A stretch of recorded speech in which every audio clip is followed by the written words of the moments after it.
My name is Edward Cumming. I'm originally from Oakland, California, now of downtown Hartford, Connecticut. And I'm music director of the Hartford Symphony Orchestra, and also this year I conduct the orchestra and teach conducting at the Hart School. And what did you want to be when you were growing up?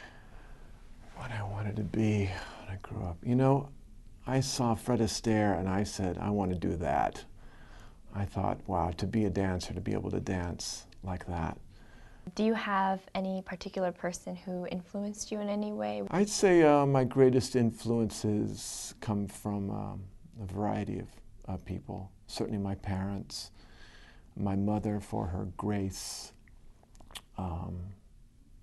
throughout all of her life, my father for his love of life and laughter and knowledge.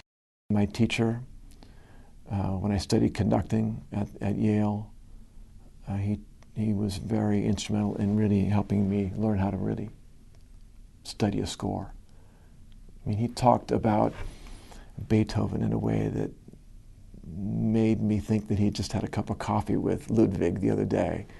And so now when I study Beethoven, it's like I feel really close. It doesn't feel like this guy who lived 200 years ago. It feels like somebody that I know.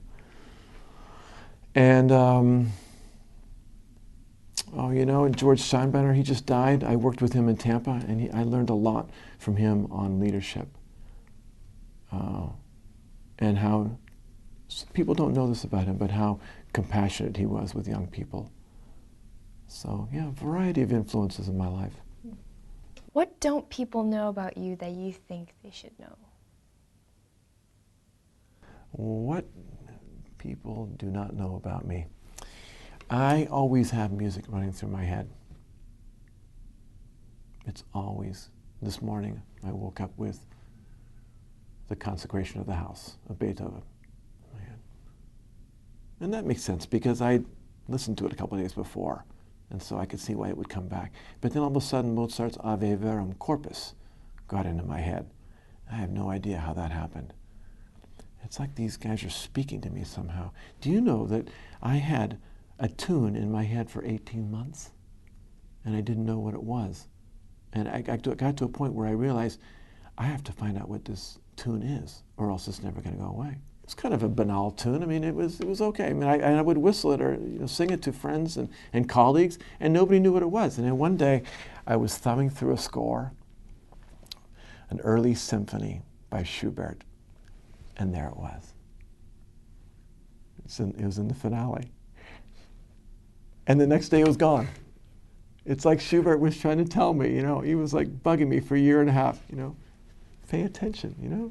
Don't forget this early symphony of mine. It's pretty good. It's as good as the later one. Oh my gosh. I mean, you could say to me right now, just say the words Begin the Beguine or Empire City, something like that.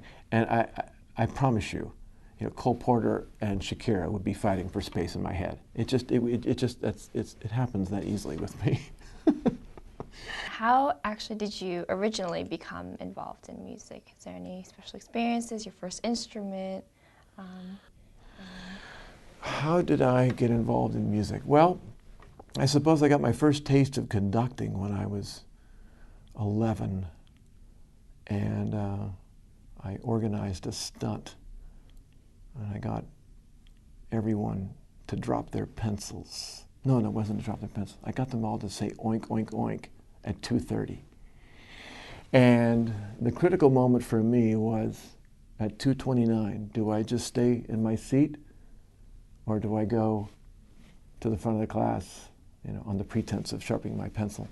And then once 2:30 clicks, I turn around, face the class, and just lead this beautiful porcine chorus.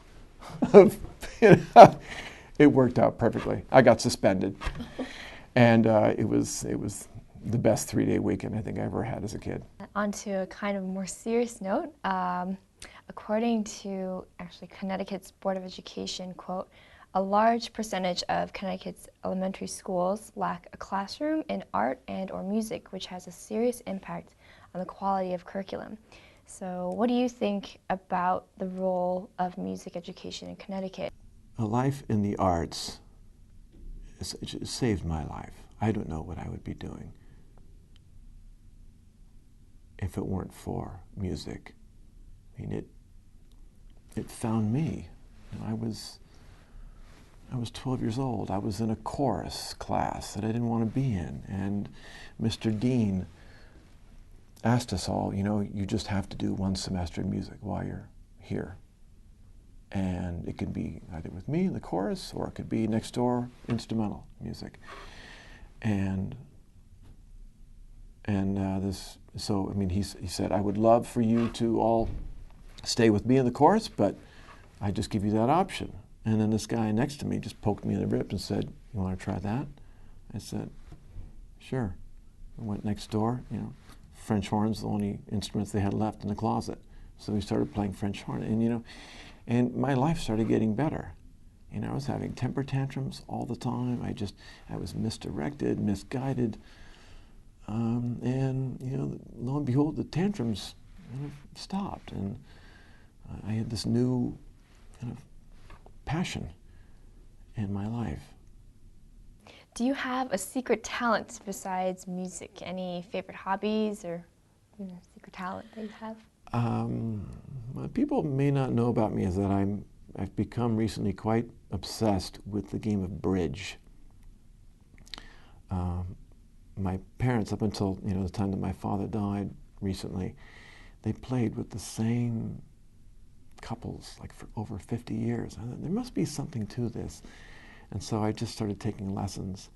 And I now have 6 books checked out from 2 local libraries by Omar Sharif and William Root and some guy named Goran. I mean, these all, they're bridge experts, and I just love it. I mean, I'm not an expert. I'm still very much a novice. But I really love this game. It's a great game. What is one of your most favorite things about your job as a conductor? The thing that I like most about conducting, without a doubt, is performing. I just love standing in front of an orchestra and having 1,500 people in the audience right behind me. It's just there's just an electricity about it. I just love that arena. And the higher the stakes, the better. It just the more nervous the orchestra is, the less nervous I am. There's just something about it that's just it's always hard when the performance is over for me, and that's why it takes several hours for me to go to sleep, because the music is still buzzing in my head.